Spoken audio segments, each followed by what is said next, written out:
नमस्कार. आता आमच्याकडे सोलापूर भागात ही रेसिपी आवर्जून बनवली जाते रात्रीच्या जेवणासाठी. तर तुमच्याकडेही अशी रेसिपी बनवली जाते का? नक्की मला कमेंट करून सांगा. चला तर मी रेसिपीला सुरुवात करते. सर्वात पहिल्यांदा इथं मी गॅसवर तवा ठेवलेला आहे. इथं मी 5-6 टमाटर घेतलेले आहेत, त्याचे देठं कापून घेतलेले आहेत आणि हा मधोमध असं चीर दिलेला आहे. तवाही चांगला तापला आहे. तर 2 चमचे मी इथं तेल घालून घेतलं आहे आणि सर्व टमाटर हे भाजायला ठेवलेलं आहे. त्यासोबत मी 7-8 लसूण पाकळ्या आहेत ते घातलेलं आहे आणि 2 ते 3 मिनटं हे भाजायला ठेवून द्यायचं झाकण ठेवून. इकडे सर्व टमाटर भाजले गेलेले आहेत. दोन्ही बाजूने टमाटर छान भाजून घ्यायचं आहे. दुसऱ्या बाजूनेही मी आता हे टमाटर भाजून घेत आहे. त्यासोबतच मी आता तोपर्यंत इकडे एक कांदा चिरून घेत आहे. त्यासोबत मी आता कोथिंबीर बारीक चिरून घेत आहे. टमाटर इकडे भाजले गेलेले आहेत. चवीनुसार मी इथं मीठ घालून घेते आणि आता स्मॅशरने हे सर्व टमाटर असं बारीक एकजीव करून घेणार आहे. टमाटर छान शिजले की पहा असे एकजीव छान होतात. त्यावर मी आता हा बारीक चिरलेला कांदा आणि जिरं घातलेलं आहे आणि त्यासोबतच लाल तिखटही घातलेलं आहे. इकडे मी लसूण काढून घेतले होते भाजून, ते ठेचून त्यावर घालायचं आहे.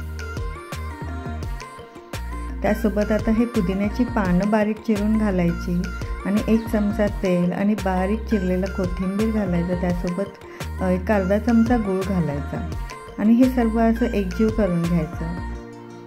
ही आपली टमाटरची चटणी आता तयार झालेली आहे. त्यासोबत मी आता खलबत्त्यात हे 5-6 लसूण पाकळ्या घेतलेला आहे आणि कढीपत्ता आणि जिरं घेतलेलं आहे. त्याला आबडधोबड असं छान ठेचून घ्यायचं. इकडं गॅसवर मी आता कढई तापायला ठेवलेले होते. त्यात 2 ते 3 चमचे तेल घालून घेतलेलं आहे. इकडे जिरं मोहरी घालून घेते. तेल तडतडलं की छान आपलं लसूण पाकळ्या घालून घ्यायच्या आणि त्यासोबतच हळद आणि लाल तिखट टमाटर घालून घ्यायचं. इकडे टमाटर छान शिजले गेले. 2 ते 3 मिनटं टमाटर ठेवून द्यायचं. टमाटर छान शिजले की मग हे भाजलेले शेंगदाणा कूट आहे तो घातलेला आहे. तो घालून परत 1 मिनिट भाजून घ्यायचं छान त्याला आणि मग 1 ते 1.5 ग्लास पाणी घालून घ्यायचं आणि चवीनुसार मीठ घातलेलं आहे.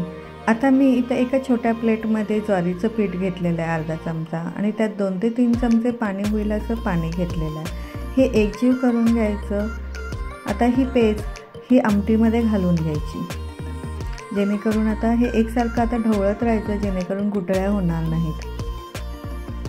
इकडे आपली आमटीही तयार झाली आहे. तर मी ह्याच्यावर आता छान कोथिंबीर घालते आणि गॅस बंद करते. तसंच मी आता इकडे भाकरीसाठी ज्वारीचं पीठ घेतलेलं आहे आणि पाणी गरम करायला ठेवते. 1 तांब्या इथं पाणी गरम करायला ठेवलेलं आहे. पहा इकडे पाणी गरम झालेलं आहे. तर मी इथं पिठात जेवढं पाणी लागतं तेवढं पाणी घेऊन मी आता मळते आता एकसारखं. जितकं तुम्ही पीठ छान एकसारखं एकजीव मळाल तितकी भाकरी छान येते.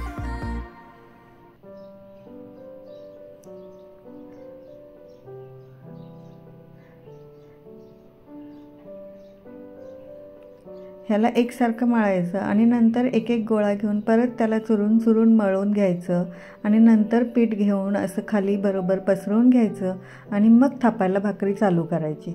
भाकरी अशी एकसारखी थापली गेली पाहिजे, जेणेकरून भाकरी फाटत नाही. अशी गोलसर अशी ही भाकरी एकसारखी अशी लागते.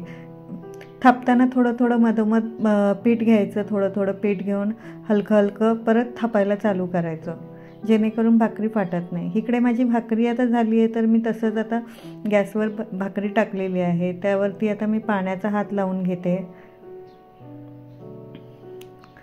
हलकीशी फुगायला आल्यासारखी दिसली की भाकरी पलटवून घ्यायची आणि दोन्ही बाजूने छान आता भाकरी ही भाजून घ्यायची. इकडे माझी भाकरीही आता छान भाजली गेली आहे दोन्ही बाजूने. तर मी आता ताट लावायला चालू करते. पहा ताटात काय काय आहे. शेंगदाण्याची चटणी आहे, लिंबाचं लोणचं आहे, टमाटरची चटणी आहे, परत शेंगदाण्याची आमटी ही आहे आणि 2 भाकऱ्या लावलेल्या आहेत. मस्त एक कांदा आणि त्यावर 2 मिरची घेतलेला आहे. तर आजची रेसिपी तुम्हाला कशी वाटली नक्की मला कमेंट करून सांगा.